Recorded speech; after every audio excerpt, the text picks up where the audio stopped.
ইসলাম, উম্মতের কান্ডার, রহমতের ভান্ডার, সাইয়্যিদুল মুরসালিন, ইমামুল মুরসালিন নবী মুহাম্মদুর রাসূলুল্লাহ সাল্লাল্লাহু আলাইহি ওয়াসাল্লামকে নিয়ে অপমানমূলক বক্তব্য দিয়েছে। এর সাজা হলো তাদের কতল করা।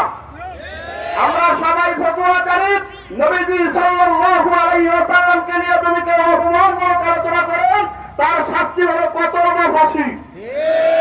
দোস্তরা আমার, আমরা কোন দল চিনি না, কোন মত চিনি না, কোন ধর্ম চিনি না।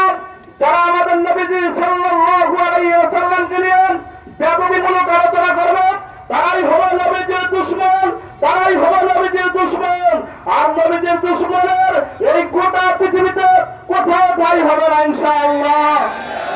অতীতেও দেখবেন অনেক সময়, বিভিন্ন সময়, অনেক সময় অনেক ইস্যু এসেছে। আমাদের অতীতে যারা ছিল তারা বলেছে এটা দেশের অভ্যন্তরীণ বিষয়। আমি বলতে চাই ভাই, এটা হলো মুসলিম উম্মার কলিজার আগুন ধরার বিষয়। যারা নবীজিকে গালি দিয়েছে এই বিষয় নিয়ে যদি কোন মুসলমানের অন্তরে আগুন না লাগে, কোন মুসলমানের অন্তরে যদি রক্তক্ষরণ না হয়, আমি মনে করি সে মুসলমান না, সে মুসলমান না, সে মুসলমান না। আলহামদুলিল্লাহ, এ পর্যায়ে সংক্ষিপ্ত আলোচনা নিয়ে আসছেন